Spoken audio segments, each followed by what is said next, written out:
The liquid was slightly spicy, sliding down my throat with a trace of coldness. Tonight was George's company's annual gala. The grand banquet hall shimmered with dazzling lights, filled with the clinking of glasses and the mingling scents of champagne and expensive perfume. Men in tailored suits laughed and conversed, while women, draped in luxury, competed in a silent battle of beauty and elegance.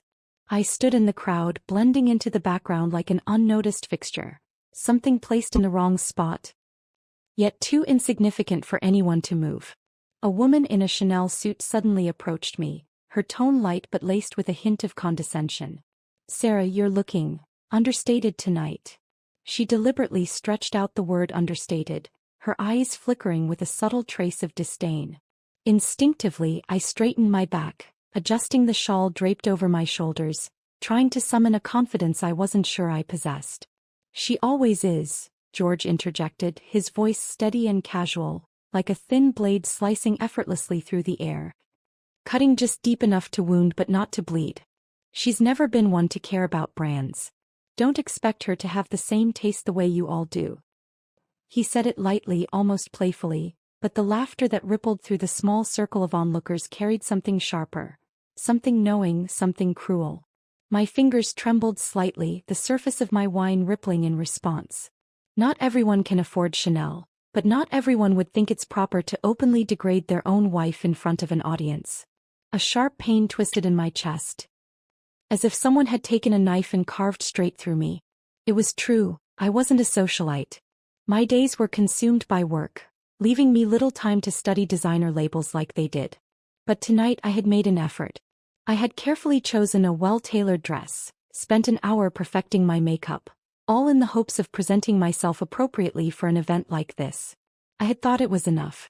But in George's eyes, I was still just a woman without taste, someone who would never belong in his world. The wives around me, some were born into wealth. Others had meticulously crafted themselves to fit their husband's status. And then there was me, an outsider to their unspoken hierarchy. I lowered my gaze to the reflection in my wine glass. The distorted image of my own face stared back at me, blurred beneath the ambient light, like a stranger I barely recognized. And suddenly I felt ridiculous. For years I had tried to mold myself into someone George would approve of. I had bent and adjusted, hoping to become a woman he could accept. But now at last I understood, to him I had never been enough. I was just another presence in his life. One he barely acknowledged, one who didn't even deserve a place beside him. "Let's take a group photo," someone suggested, their voice brimming with excitement. Snapping out of my daze, I inhaled deeply and forced a polite smile, rising to stand with the group. The photographer lifted the camera, and I instinctively positioned myself beside George, my lips just beginning to curve upward. "Step back a little." The words floated over to me, light and indifferent. I froze. Before I could react, George continued, his tone as casual as ever. "Your face is a bit big. You're blocking the people behind you." At that moment, it felt as though he had slapped me across the face. Except this wasn't done in private. It was in front of everyone. The silence was brief but suffocating. Expressions shifted. Some concealed amused smirks, others pretended to busy themselves, avoiding the unfolding awkwardness. I could feel their eyes on me, waiting, observing, anticipating my reaction. My heartbeat pounded in my ears, slow and heavy, each beat resounding with a dull ache. George's voice hadn't been loud, but it had been loud enough for everyone to hear. And in that moment I finally realized he had never once cared about my feelings. To him I was nothing more than an accessory. Something to be adjusted, critiqued, and dismissed as he pleased. And I had let him. But why? Why had I endured this for so long? This wasn't my fault. It had never been my fault. Was my face really that big? No, of course not. But to him even the smallest part of me was too much. Too intrusive, too visible in his world. Mechanically I took a step back. My forced smile frozen in place. The flash went off. For a split second as the light illuminated George's profile, I looked at him, the man I had once loved with all my heart. Once I had believed that my warmth, my devotion, my quiet sacrifices would make him cherish me. Once I had thought I could be the most important person in his life. But reality had stripped away every last illusion. George had never cared. The gala continued. Lights dazzling, glasses clinking, laughter echoing through the room. But inside me, all that remained was emptiness. That night, even after returning home, the weight in my chest refused to lift. I stood in front of the mirror for a long time, reaching up to remove my earrings. The practiced smile I had worn all evening, the one I had forced into place for the sake of appearances, finally crumbled. Maybe this day would pass soon enough. But his repeated humiliation, each sharp remark, each subtle jab, had already carved deep cracks into my heart. This wasn't just about tonight's gala. It was about 20 years of marriage. 20 years of him dismissing my worth. Of slowly eroding my confidence until I could barely remember who I was before him. And yet, despite knowing all of this, I still found myself craving his approval. I lifted my head, meeting my own gaze in the mirror, and let out a quiet, bitter laugh. It was time to wake up, wasn't it? Mom, you look really great today. A voice interrupted my thoughts, gentle and sincere. I turned, startled, and saw Andres standing in the doorway. He was smiling, an easy, untainted smile, his eyes bright and pure, so different from the calculating, insincere looks I had faced all night. His words hit me like a beam of light, piercing through the humiliation and settling deep in my heart. A lump rose in my throat. I reached out and ruffled his hair. Thank you. I tried a little harder today. His smile widened, warm and full of genuine appreciation. And for a fleeting moment, I felt an overwhelming sense of gratitude. Because Andres' compliment was so simple, so straightforward. And yet he was the only one who had acknowledged my effort tonight. I thought for a second that maybe the weight of the day had finally lifted. But then, do you even have a waist? Wearing a dress like that? George's voice cut through the warmth like a blade, sharp and effortless. My breath caught in my throat. Just a few words. That was all it took. It felt like an invisible hand had reached inside me and clenched around my lungs, squeezing the air out of them. In the living room, George lounged on the couch, a tablet in his hands, not even bothering to look up. It's too loose. No shape at all.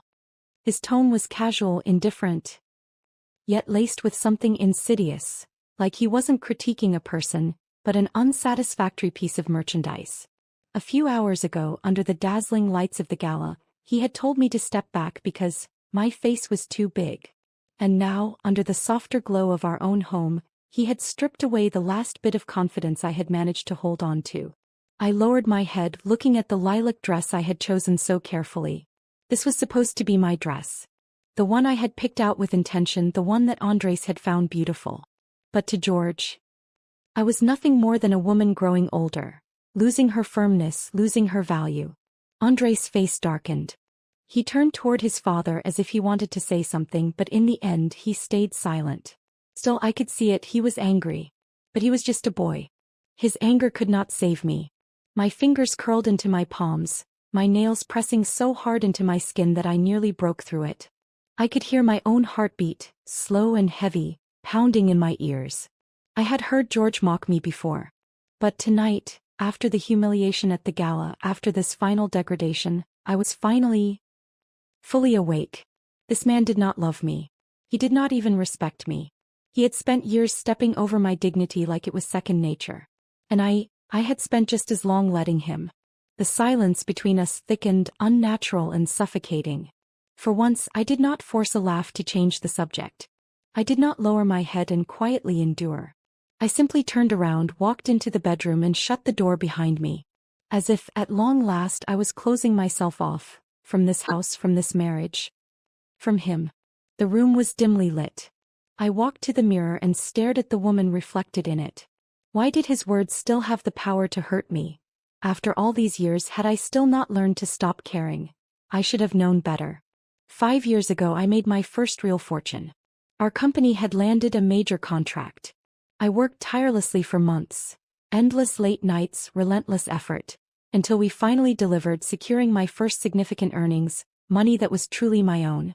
I had rushed home that evening, my heart brimming with excitement, holding the signed contract in my hands like a prize.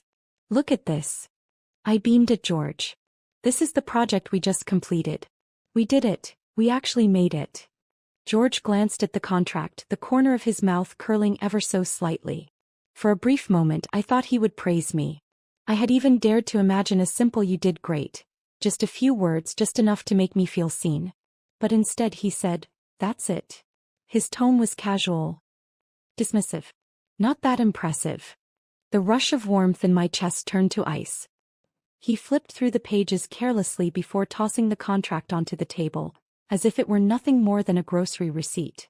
I swallowed the sting of disappointment and asked, "But don't you think this is something to be proud of?" He took a slow sip of his tea, his voice as indifferent as ever. "Look at your MBA classmates. Six-figure salaries. Balancing their careers and families perfectly. And you? Making this kind of money and you think it's worth celebrating." I stared at the contract on the table. The last trace of excitement drained from me, vanishing into the silence between us. I had once yearned for his approval. But now all I wanted was to get away from this house. I could feel it, years of unspoken hurt, of silent endurance, of choked back words, all of it pressing against the edges of me, ready to break. I didn't know when it would all come crashing down. But I knew one thing for certain. It finally will. This day had finally come. Tonight was supposed to be a night of celebration, at least. That's how it looked from the outside. The dining table was beautifully set, the lighting soft, the dishes abundant. By all appearances, it should have been a warm and joyous occasion.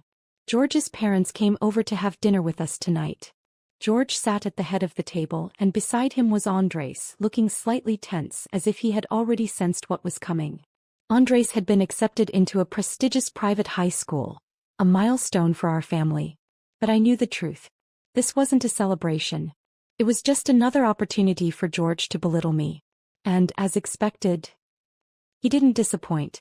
Halfway through the conversation, he spoke in that casual, offhand tone of his, as if making a mere observation.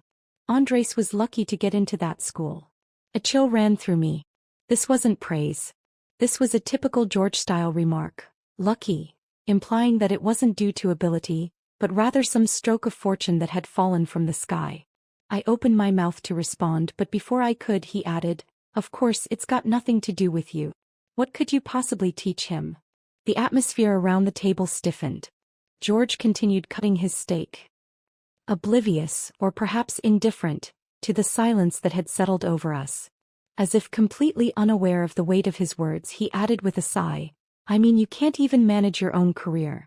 And now you think you can educate a child?"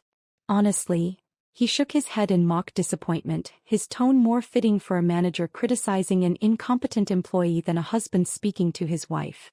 The sound of his knife scraping against the plate rang sharp and grating in my ears. And with it, something inside me snapped. This was George. This was the man I had endured for 20 years. But tonight I had no intention of enduring anymore. I picked up my wine glass and let my gaze slowly sweep across the familiar faces at the table. George's parents, my son, and finally George himself. They were all waiting. Waiting for me to react. Waiting for me to lower my head, to smile politely, to swallow my pride just like I always did. But this time I would not be silent. I smiled. A calm, composed smile. And then I spoke. "I want a divorce." The table fell into dead silence. The air grew so heavy, so still, that even the soft clinking of utensils against porcelain ceased. I could hear my own heartbeat, steady, resolute. And for the first time in a long, long while I felt completely clear-headed. Finally I had said it. George froze for a brief moment, then let out a sharp laugh as if I had just told the most ridiculous joke. "Are you out of your mind? You want a divorce just because of my few words?" His voice dripped with sarcasm, with mockery. The way he looked at me, condescending, amused, made it clear he thought this was nothing more than a childish tantrum, something I'd regret by morning. I met his gaze head-on, my voice calm but unwavering. "It's not just a few words. It's 20 years of disrespect and contempt." His smirk faded. His expression darkened, his posture shifting forward as he placed his knife and fork down with an irritated clatter. "You think you can leave me?" His voice sharpened, laced with incredulity. "How do you plan to survive without me? Without me you're nothing." His words echoed through the dining room, his presence looming, pressing down with an unmistakable force. His mother stiffened at his outburst, then turned to me with a sharp frown. Sarah, don't be foolish. A woman's place is to keep the family together. Don't let all this talk of independence lead you astray. His father shook his head, setting his silverware down with a disapproving sigh. What nonsense. No matter how much George upsets you, he's still your husband. Do you really think you'll get anywhere on your own? I listened to their words and suddenly I felt like laughing. These people who had never once acknowledged my effort, never once recognized my worth. To them, I had always been nothing more than an extension of George, an accessory without a name, without an identity of my own. But they didn't know. They didn't realize that the woman sitting before them was no longer the same woman who had silently endured all these years. I set down my wine glass and let my gaze sweep across the table once more, my voice even and unhurried. Yet each word sharp as a blade. Every dollar I have now, I earned myself. George has given me nothing but ridicule. George's mother's face twisted into a scowl. You're being ridiculous. But George was no longer just irritated. He was furious. He shot up from his seat, palms slamming against the table as he glared down at me, eyes burning with anger and humiliation. You think you're somebody? His voice was sharp, almost venomous. You're just an aging housewife with no real skills.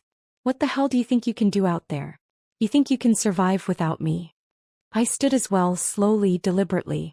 And when I looked at him, there was no fear in my eyes. Only clarity. Not just survive. My voice was quiet but unwavering. I'll live better than I ever did with you. The room seemed to freeze. Every pair of eyes was on me as if they couldn't believe that I, the woman they had always dismissed, the wife they had always controlled, was the one saying these words. At that moment, the sound of Andres setting down his chopsticks cut through the tense silence. It wasn't loud, but in the stillness of the room, it landed like a gavel striking a verdict. I support Mom. Every head at the table turned toward him. George's face darkened instantly. He whipped his gaze to Andres, his voice sharp with anger. What nonsense are you talking about? Cut it off. But Andres didn't shrink back. He straightened his spine, his eyes steady and unwavering as he met mine. I've watched Mom endure this my entire life. Dad, you've never respected her. Now that she finally wants to leave, of course I support her. The weight of his words settled over the table like a heavy stone. George's mother's face twisted in outrage. His father's expression shifted into something more complicated, something between disapproval and reluctance. But me, for the first time in years, I felt something warm bloom in my chest. Something fierce, something unshakable. I tightened my grip around Andres' hand, my throat tightening, my eyes stinging, but not a single tear fell. George's face turned red with fury. He slammed a hand on the table, pointing an accusatory finger at Andres. You're just a shallow teenager. What do you know? Everything you have, your clothes, your education, who do you think paid for it? Andres lifted his chin, his voice eerily calm. I'd rather have a happy mom. A single sentence. But it landed like a hammer against the table, reverberating through the room with undeniable finality. Silence fell, thick and suffocating. George's mouth opened slightly, but for once he had nothing to say. I took a deep breath, picked up my purse, and exhaled. I've made my decision. You'll be getting the divorce papers soon. One last glance at them, at the faces I had once tried so hard to please. Then with my head held high, I took Andres' hand and walked out. Behind me, George's furious shouting rang out, his mother's shrill reprimands cutting through the air, his father's deep sigh following in their wake. But none of it could touch me anymore. The first day after the divorce, Andres and I moved into our new apartment. It wasn't large. The furniture was simple. But the moment I opened the window, the crisp evening air rushed in. Carrying something I had almost forgotten, the scent of freedom. Beyond the skyline, the city shimmered under a canopy of lights, stretching endlessly into the night. I stood by the window, cradling a warm cup of tea, staring into the distance, my mind utterly clear. For 20 years, my world had revolved around George. His preferences had dictated my choices. His indifference had been my routine. His neglect had felt like my fate. But now I could finally live for myself. The next morning, I woke up to sunlight spilling through the apartment window. No harsh words. No cold stares. No suffocating presence looming over me. Just warmth. Just quiet. Just peace. At our small dining table, Andres and I sat together eating a simple breakfast. He looked up at me suddenly, studying me for a moment before speaking. "Mom, you seem different." I smiled, curious. "Different how?" He hesitated, then said, "You just look happier." My hand paused for a fraction of a second, warmth blooming in my chest. I let the words settle. Let myself feel the truth in them. Yes. I was finally free. But freedom came at a price. The price of starting over. For years I had lived in George's shadow. While I had never directly managed a company, I had absorbed enough to understand the business world. But I didn't just want to participate, I wanted to build something of my own. I poured all my savings into a startup, a consulting firm focused on women's career development. This wasn't just a job. It was a declaration of who I was and who I was going to be. I had imagined myself sitting in a sleek office, meeting with clients, shaping industries with confidence and ease. Reality was far less glamorous. I couldn't even afford an office. My dining table became my makeshift desk. Days were spent chasing leads, nights drafting business plans. I closed my laptop at 2 a.m., only to wake up at 6 to get Andres to school. I had no network, no experience, no team. Every role, finance, operations, marketing, negotiations, I had to take on myself. I started small, reaching out to female employees in local businesses, offering career training workshops. But convincing them wasn't easy. A recently divorced woman, what advice could I possibly offer? One day I walked into a startup eager to pitch my program. I barely got through my introduction before the male CEO interrupted me with a smirk. "Career training for women? What do you teach them? How to impress their boss? How to dress to be more attractive?" The words hit me like ice water down my spine. For a split second I felt the old doubts creeping in, the urge to shrink back. But I didn't. I met his gaze, steady and unflinching. "No," I said, voice firm. "We teach women how to negotiate, how to fight for the salary they deserve, and how to become true leaders." He raised an eyebrow, watching me carefully. Then after a pause he nodded. "Fine. I'll give you a trial session." That was my breakthrough. On the day of the trial workshop I stood before a room of 15 women. Some looked skeptical, others hesitant, unsure of why they were there. I didn't use slides. I didn't hide behind statistics. Instead I looked them in the eyes and asked, "Have you ever wondered why men climb the corporate ladder faster? Why, with the same skills, they get paid more?" Some looked down. Others frowned, slightly thoughtful. I smiled. Because they ask for it. And we wait. We wait for someone else to acknowledge our worth. I'm here to teach you how to stop waiting and start claiming your place. And for the first time I saw it, the flicker of recognition in their eyes. By the end of that session I secured my first official client. Then came the second, third. More companies started reaching out. My courses gained traction, especially among women who had spent years fighting for recognition in male-dominated industries. But the real turning point was when I was introduced by a friend to a senior women's leadership group in a multinational corporation. They believed in my vision. They wanted to collaborate. This wasn't just another workshop. This was a seat at the table. If I succeeded, my work wouldn't just impact individuals. It would influence corporate policies, leadership training, and executive decision-making. But there was a catch. I had 1 week to submit a full-scale training proposal. For the next 7 days I barely slept. I drowned myself in research, refining every detail, crafting the perfect pitch. One night as I sat at my laptop, exhausted and overwhelmed, Andres appeared by my side. He held out a cup of warm milk, concern flickering in his eyes. "Mom, maybe you should rest for a bit?" I smiled, ruffling his hair. "I have to win." He nodded, then with quiet determination took my hand. "Then I'll stay with you." In that moment, I realized, Andres wasn't just my son. He was my greatest ally. With my carefully crafted proposal in hand, one that had cost me countless sleepless nights, I stood before the senior executives. My heart pounded, but my voice remained steady. The percentage of female executives is rising every year, yet they continue to face structural barriers in their career progression. What we need to do is equip them with real negotiation skills. So they stop being the ones waiting to be chosen and start becoming the ones making the decisions. A few moments later, applause echoed through the conference room.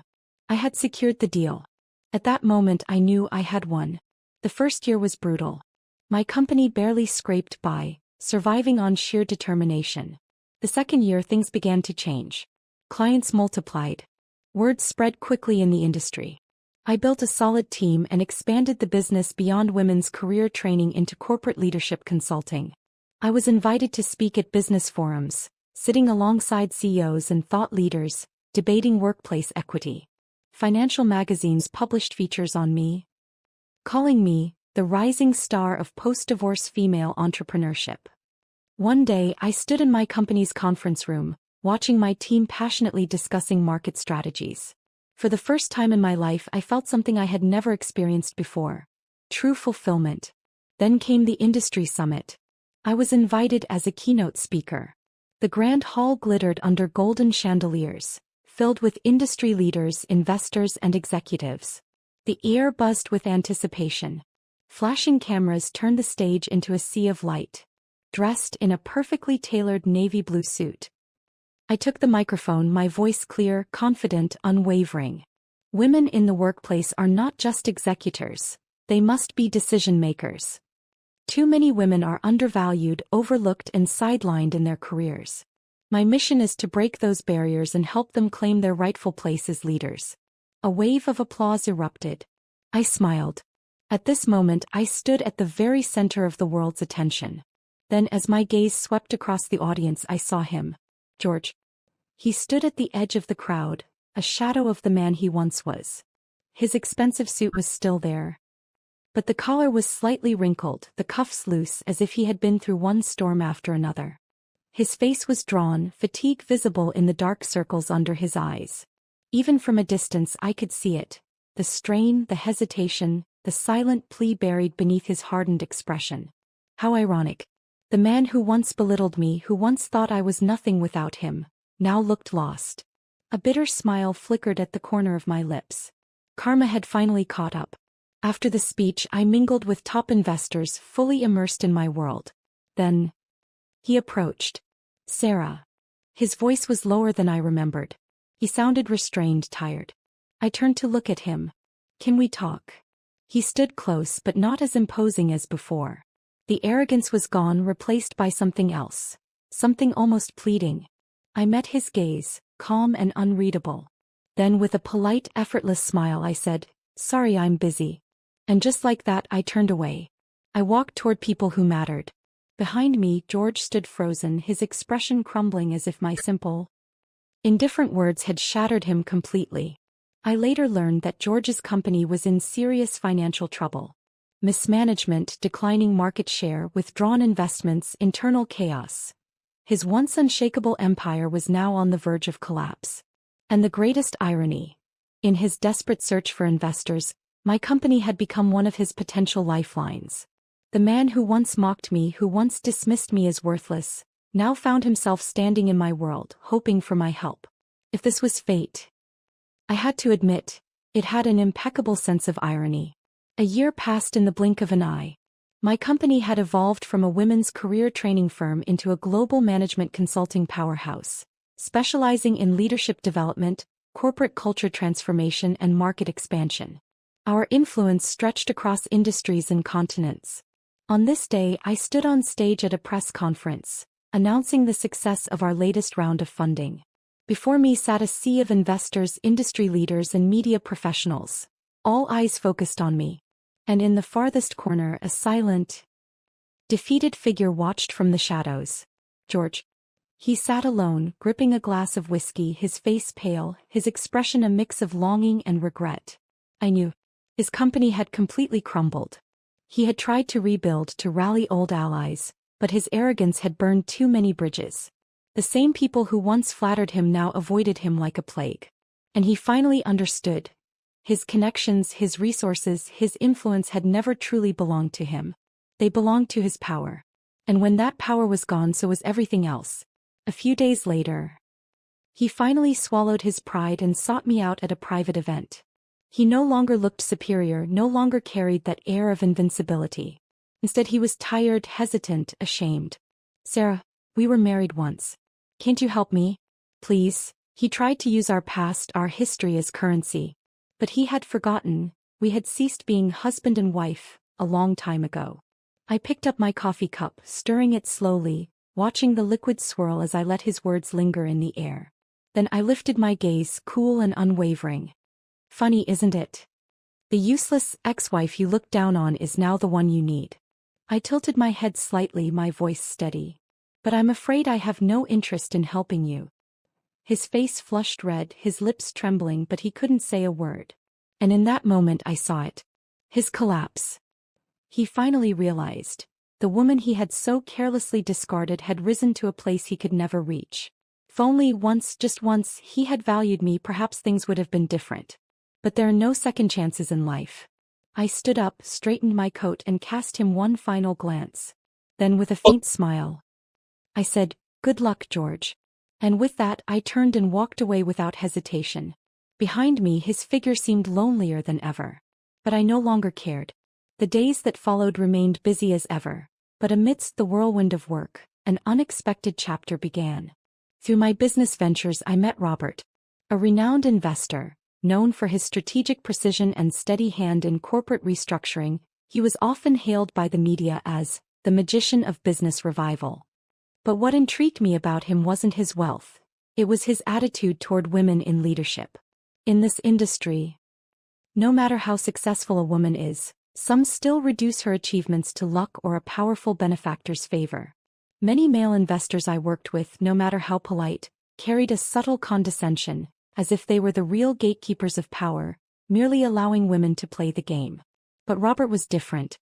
He never sugar-coated his words to win me over, nor did he try to test me with veiled arrogance. He spoke to me as an equal. Every discussion with him felt like a true intellectual exchange, free of patronizing remarks or gendered undertones. And for the first time, I felt something unfamiliar in the business world, a sense of ease.